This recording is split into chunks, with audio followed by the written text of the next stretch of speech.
चतुर और निपुण होने के कारण उसने जल्दी से कचरे का उपयोग किया और अपने लिए एक सरल रास्ता बना लिया।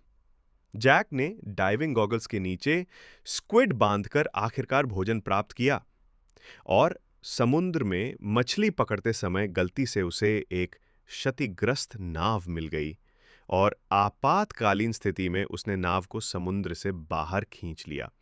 जेनी और मनु से मदद की भीख मांगी, लेकिन जेक ने उनकी दया को अस्वीकार कर दिया और उनके पास जेक को समुद्र तट पर टूटी हुई नाव को सुंदर बनाने देने के अलावा कोई विकल्प नहीं था।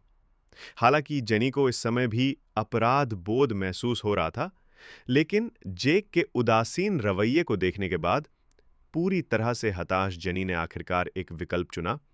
चांदनी के नीचे मनु के साथ समय बिताने के अवसर का लाभ उठाते हुए जेनी ने नाव चुराने का प्रस्ताव रखा और मनु की पुष्टि मिलने के बाद दोनों ने जैक की स्थिति पर गुप्त रूप से नजर रखनी शुरू कर दी।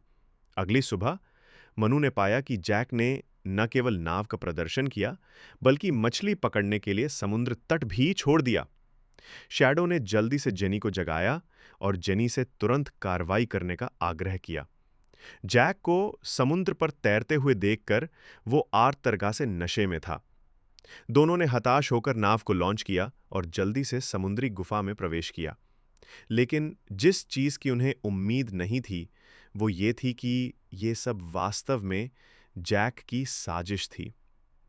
उसने नाव दिखाने का नाटक किया, लेकिन वास्तव में वो जानबूझकर दोनों को धोखा दे रहा था। निश्चित रूप से नाव लीक हो गई और दूर जाने से पहले डूब गई। जेनी, जो पूरे दिन तैरती रही थी, वो निराशा और गुस्से के साथ फिर से द्वीप पर लौट आई, अप्रत्याशित रूप से। जैक, जिसने उसे लगभग मार डाला था, को न केवल कोई सहानुभूति नहीं हुई, बल्कि उसने मनु के ठिकाने के बारे में पूछने के लिए एक हथियार भी उठा लिया। और थकी हुई मनु को फिर से किनारे पर आते देख जैक ने जेनी के अवरोध को नजरअंदाज कर दिया और हतोत्साहित हो गया।